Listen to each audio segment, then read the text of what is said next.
And now I believe we're going to be hearing from Bob from Miami. Can you hear us, Bob? Hello, Congressman. How are you, sir? I am doing fine. I am new to Miami. I moved here a week ago, and my grandchildren are living here, so I have a very, I've been an educator for 50 years, and now I'm moving here to retire and be around my grandchildren. I have 5 grandchildren, ages 8 to 14. What would some simple things that I might say to my grandchildren to help them be aware of the predator situation? Thank you. First, by the way, before anything else, let me thank you for your great service to our country by being an educator. And by the way, with 5 grandchildren, you'll never stop being an educator, obviously. Let me give you a few tips that I learned. I'm not an expert on this, but I've had these seminars with the experts. And let me tell you what I thought were some pretty easy to follow tips that not all of us do, because again, we're not aware of just how big the threat is. One of the things that I think is a common sense approach that all the experts will tell you is keep the computer in a public area of the house, not in your grandchild's bedroom, not in their playroom.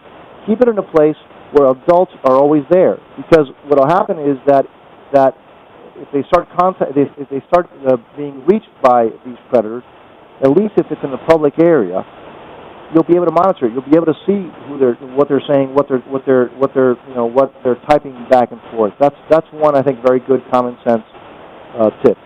Number 2, hey, look, supervise your grandchild's internet use. When it comes to this, frankly, your rights as a grandparent or as a parent supersede, in order to keep them safe, supersedes their right to not have you know what they're doing. So supervise what they're doing on the net.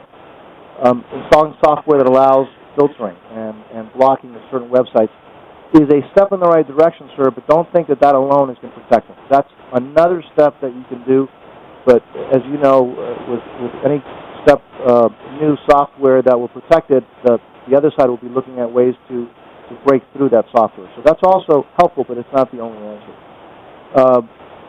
I would consider installing software that allows monitoring of the actual internet use. So you know what pages they've been on, what they've done, who they've spoken to, what they were doing when they were on the internet. Again, that some people say, well, that's a breach of my my child's privacy. But as far as I'm concerned, when it comes to their safety, this trumps privacy. Very important also is to make sure that you teach the child never to give out any, I'm talking about any, personal information, including their real name, including their real age, including where they go to school. Because one of the sessions that we had with the police department, they actually were able to run through on a really scary demonstration with very little information. Your child's name, where they go to school, and what their hobbies are. For example, I play soccer, or the name of the school. With that, these predators will then be able to get, and the police showed how they did that. They were able to then get, not only, just with those 3 things, they were able to get names, addresses, what clubs they belonged to, what they liked, what their vulnerabilities were. So no personal information at all should be thrown out in the internet. By the way, once that information is out there on the net, you can never, ever get it back.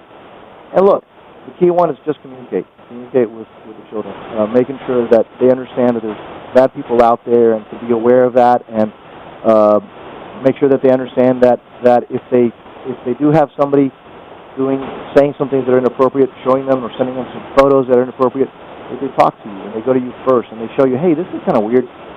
Look, Grandpa, look at this that I got. That they talk to you, and that's the key. Again, nothing can supersede or can replace dedicated parents, dedicated grandparents.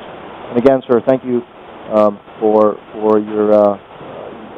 educating, which is obviously one of those sacred things that human beings do to help our country. Thank you for your service.